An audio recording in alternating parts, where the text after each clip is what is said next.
Bismillahirrahmanirrahim. Assalamualaikum warahmatullahi wabarakatuh. Perkenalkan, nama saya Dimas Prabowo, CGP Angkatan 9 dari Kota Bekasi, yaitu dari SMA Negeri 16 Bekasi. Untuk tugas koneksi antar materi di modul 2.1, saya akan berusaha untuk dalam bentuk vlogging. Jadi saya bercerita secara langsung.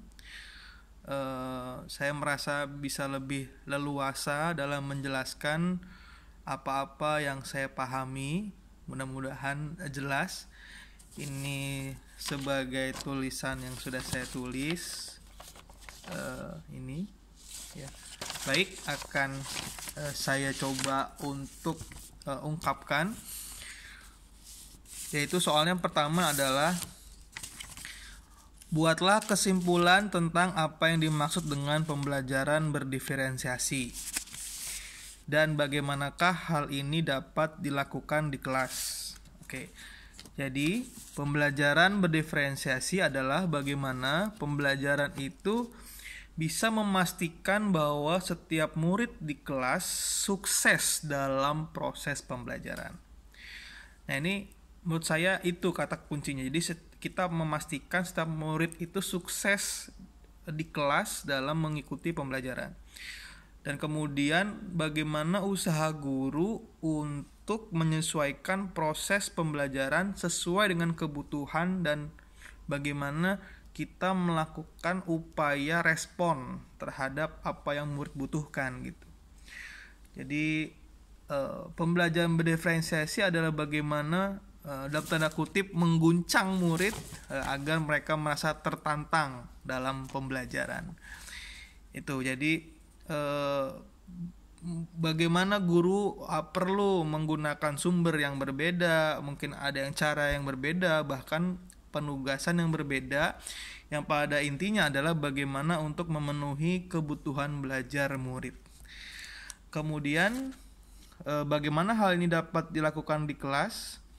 Menurut saya, kalau kita lakukan ini, guru harus yang pertama memahami dulu apa yang menjadi tujuan pembelajaran.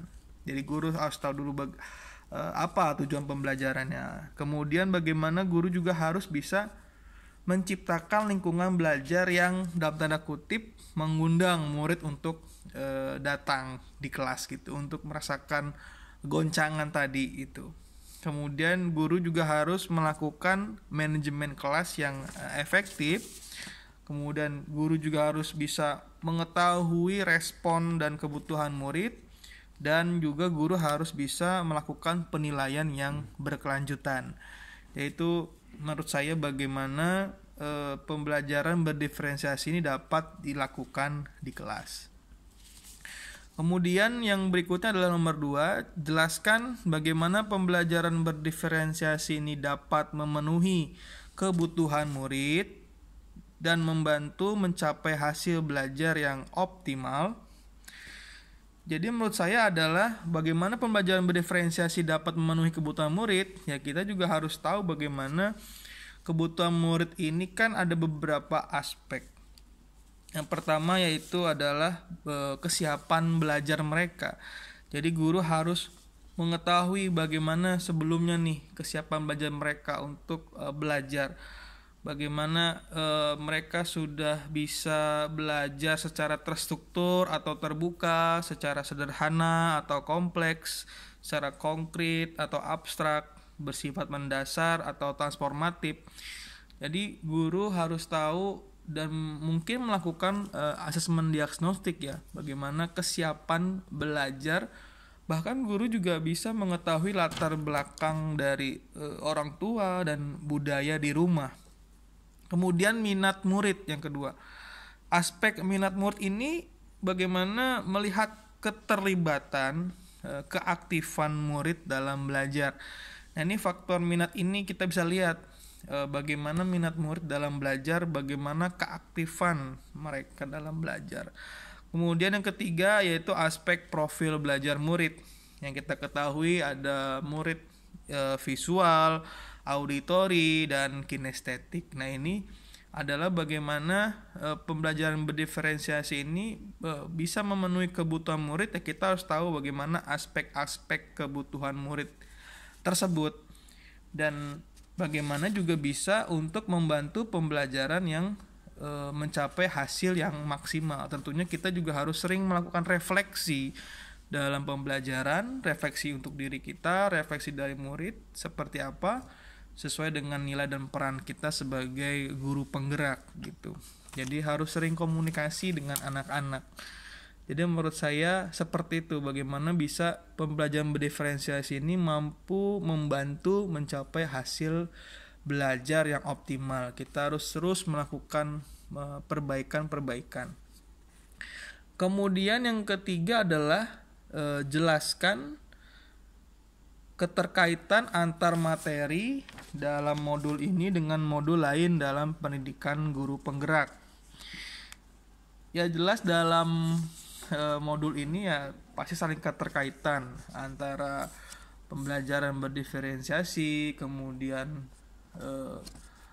budaya positif, kemudian visi guru penggerak, nilai dan peran guru penggerak, dan pembelajaran filosofi KHD ya. Jadi guru untuk dapat melakukan pembelajaran berdiferensiasi, maka guru harus berusaha memenuhi kebutuhan belajar anak atau murid sesuai dengan kodrat anak, kodrat zaman, dan kodrat alam. Nah, ini sesuai juga kan dengan filosofi dari KHD. Jadi ya sudah pasti karena tujuan dari pembelajaran berdiferensiasi ini ya pasti guru ini memenuhi kebutuhan belajarmu sesuai dengan kodrat anak. Dan kita bagaimana kita sebagai among menuntun mereka, jadi sangat terkoneksi. Dan kemudian juga dalam melakukan pembelajaran berdiferensiasi ini sesuai dengan nilai dan peran dari guru penggerak, bahwa kita juga harus berpihak kepada murid. Jadi sesuai sekali dengan nilai dan peran guru penggerak. Jadi pembelajaran berdiferensiasi ini sesuai dengan nilai dan peran guru penggerak, yaitu berpihak kepada murid dan bisa mewujudkan kepemimpinan murid untuk merdeka belajar. Kemudian juga pembelajaran berdiferensiasi ini bisa menjadi salah satu strategi juga untuk mewujudkan visi dari guru penggerak. Nah, ini bisa menjadi salah satu strateginya atau salah satu contoh bagaimana visi guru penggerak ini menjalankan pembelajaran yang berdiferensiasi. Nah, ini sangat terkoneksi juga gitu sebagai visi guru penggerak yang bisa menyusun prakarsa perubahan, yaitu pembelajaran yang berdiferensiasi yang berpihak kepada murid. Kemudian juga dalam pelaksanaan pembelajaran berdiferensiasi ini harus ada kesepakatan, harus ada keyakinan kelas yang agar pembelajaran ini dapat berjalan sesuai dengan nilai dan budaya positif. Nah, sesuai dengan nilai dan budaya positif, ada keyakinan kelas, ada restitusi. Nah, ini bisa menciptakan pembelajaran yang berdiferensiasi. Nah, semuanya ini dalam rangka apa? Dalam rangka bisa mewujudkan pembelajaran yang berpihak kepada murid, mewujudkan profil pelajar Pancasila. Jadi itu keterkaitan antar materi dalam modul pembelajaran berdiferensi dengan modul-modul lainnya dalam pendidikan guru penggerak. Demikian yang bisa saya sampaikan. Terima kasih.